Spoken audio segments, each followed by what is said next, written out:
Fala galera, tudo bem com vocês? Aqui é o professor Gabriel Cacau e hoje vamos falar sobre frações. Preparados? Para começar, vamos analisar a seguinte situação. 3 pizzas inteiras de mesmo tamanho foram repartidas entre as crianças de uma turma.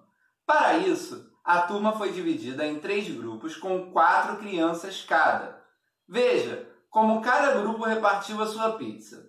Temos então na figura 3 grupos e a imagem da divisão de cada pizza correspondente a cada grupo. Vamos então responder algumas perguntas. Item A. Todos os grupos dividiram na mesma quantidade de pedaços? Observe que em todos os grupos a pizza foi dividida em 4 pedaços. Portanto, a resposta para essa pergunta é sim, todos dividiram na mesma quantidade de pedaços. Item B. Em todos os grupos, cada criança recebeu a mesma quantidade de pizza? Dessa vez não é mesmo? Veja que há grupos em que há pedaços de pizza maiores e pedaços menores. Então, não podemos afirmar que cada criança recebeu a mesma quantidade em todos os grupos. Item C. Qual grupo teve a divisão mais justa? Podemos pensar que a divisão mais justa foi do grupo que fez a divisão em pedaços iguais. Você concorda? Dessa forma, o grupo que fez a divisão mais justa foi o terceiro, pois todos os pedaços são iguais, têm o mesmo tamanho. No exemplo anterior, o terceiro grupo dividiu a pizza em pedaços iguais, ou seja, de mesmo tamanho. Quando isso ocorre, dizemos que estamos trabalhando com a ideia de fração. Isso mesmo, uma fração nada mais é do que uma divisão em partes, sendo que cada uma dessas partes tem que ter o mesmo tamanho, a mesma quantidade. Vamos ver um outro exemplo. Você conhece esse jogo? Ele se chama Tangram. É um quebra-cabeça chinês e há diversas histórias sobre ele. A que eu acho mais interessante é a seguinte. Um súdito deveria entregar a seu rei um espelho mágico, mas no caminho tropeçou e quebrou o espelho em 7 partes conforme a figura na tela. 2 triângulos grandes, um triângulo médio, 2 triângulos pequenos, um quadrado e um paralelogramo. Ao chegar no palácio, o rei ordenou que juntassem 7 peças na forma de um quadrado, utilizando todas as peças e sem sobreposição. Caso contrário, ele seria julgado à prisão eterna. Vamos nos colocar no lugar do súdito e tentar resolver esse quebra-cabeça. Lembrando que o quadrado é uma figura geométrica que possui os 4 lados de mesma medida e também os 4 ângulos. Vamos lá?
Responder algumas perguntas. Utilizando apenas o triângulo grande, quantas peças seriam necessárias para formar o quadrado? Veja que podemos dividir o quadrado em 4 triângulos grandes. Você concorda? Dessa forma, seriam necessárias 4 peças. Tudo bem até aí? Mas o que isso tem a ver com frações? Veja que as 4 peças são idênticas, então estamos dividindo em 4 pedaços iguais. Isto é, cada triângulo grande corresponde a uma parte de um total de 4. E, se quisermos representar isso na forma numérica, escrevemos da seguinte forma. 1 em cima e 4 embaixo, com uma barra entre esses valores. E lemos como 1 quarto. 1, pois é a quantidade de peças que estamos selecionando. E quarto, que vem de 4, pois é a quantidade de partes de mesmo tamanho que temos na figura completa. E se utilizássemos apenas o triângulo médio? Quantas peças seriam necessárias para formar o quadrado? Agora, podemos dividir o quadrado em 8 triângulos médios, você concorda? Dessa forma, seriam necessárias 8 peças. E como será que representamos essa situação na forma de fração? Veja que as 8 peças são idênticas. Então, estamos dividindo em 8 pedaços iguais, isto é, cada triângulo médio corresponde a uma parte de um total de 8. Logo, se quisermos representar isso na forma numérica, escrevemos da seguinte forma: 1 em cima e 8 embaixo, com uma barra entre esses valores. E lemos como 1 oitavo. 1, pois é a quantidade de peças que estamos selecionando. E oitavo, que vem de 8, pois é a quantidade de partes de mesmo tamanho que temos na figura completa. E se utilizássemos apenas o triângulo pequeno? Quantas peças seriam necessárias para formar o quadrado? Agora, podemos dividir o quadrado em 16 triângulos pequenos. Você concorda? Dessa forma, seriam necessárias 16 peças. E como será que representamos essa situação na forma de fração? Veja que as 16 peças são idênticas. Logo, estamos dividindo em 16 pedaços iguais. Isto é, cada triângulo pequeno corresponde a uma parte de um total de 16. E, se quisermos representar isso na forma numérica, escrevemos como 1 na parte de cima e 16 na parte de baixo, com uma barra entre esses valores. E lemos como 1/16avos. Isso mesmo, quando a parte de baixo é maior do que 10, lemos o número na forma cardinal e acrescentamos a palavra avos. 1, pois é a quantidade de peças que estamos selecionando. E 16avos, pois é a quantidade de partes de mesmo tamanho que temos na figura completa. A partir disso, vamos juntos resolver o seguinte exercício. Determine a fração correspondente a cada uma das imagens na forma numérica e escrita por extenso. Na primeira, temos 3 partes pintadas de um total de 8. Logo, na forma numérica, temos o 3 em cima e o 8 embaixo. E lemos como 3 oitavos. Na segunda, temos uma parte pintada de um total de 3. Logo, na forma numérica, temos o 1 em cima e o 3 embaixo. E lemos como 1/3. Na terceira, temos 6 partes pintadas de um total de 6. Logo, na forma numérica, temos o 6 em cima e o 6 também embaixo. Observe que o todo está pintado. Quando isso ocorre, dizemos que temos um inteiro. A partir de agora, vamos dar nomes às partes da fração e não falar partes de cima e partes de baixo. Veja a seguinte figura. Temos 2 partes pintadas de um total de 5, ou seja, temos a fração 2 em cima e 5 embaixo.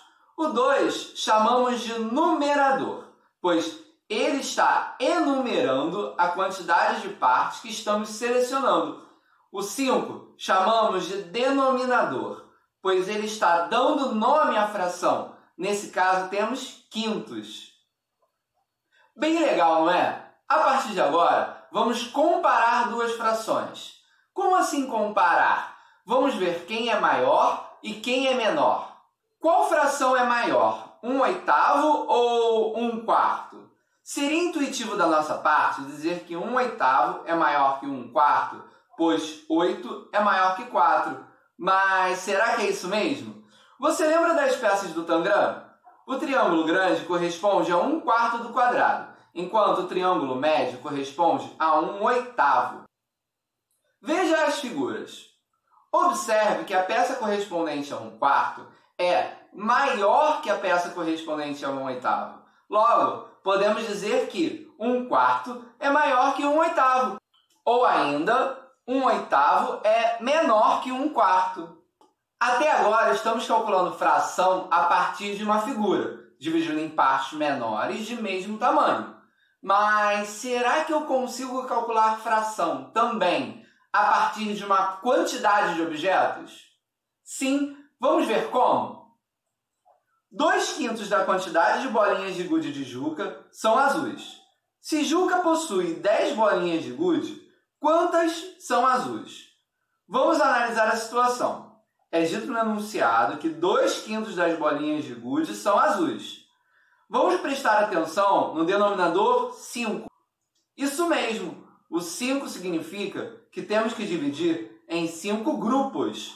Se temos 10 bolinhas e vamos dividir em 5 grupos, cada grupo ficará com 2 bolinhas, não é mesmo? Agora, em 2 desses grupos, teremos apenas bolinhas azuis, já que a fração é 2/5. Perceba então que ao todo temos 4 bolinhas azuis de um total de 10. Você já ouviu falar em número misto? Não? O número misto ele é um número fracionário, sendo que ele representa a quantidade de partes maior do que uma unidade, maior do que um inteiro. Calma. Vamos ver como isso acontece. Você conhece a plataforma 9/3/4? Não? Pesquisa aí na internet sobre esse assunto. 9/3/4 é um número misto. Isto é um número fracionário que é maior do que uma unidade, maior do que um inteiro. Vamos imaginar que quiséssemos 9/3/4 de uma pizza. Teríamos que ter 9 pizzas inteiras mais 3/4 de uma pizza. Ufa, bastante coisa, não é? Na aula de hoje falamos sobre o que é uma fração, como representar uma fração na forma numérica e escrita, o que é numerador e o que é denominador, como comparar duas frações de numerador unitário, como calcular uma fração de uma quantidade de objetos, o que é número misto. Bom, agora vocês estão aptos a resolver os exercícios correspondentes do seu material didático. Foi um prazer estar com vocês e até a próxima!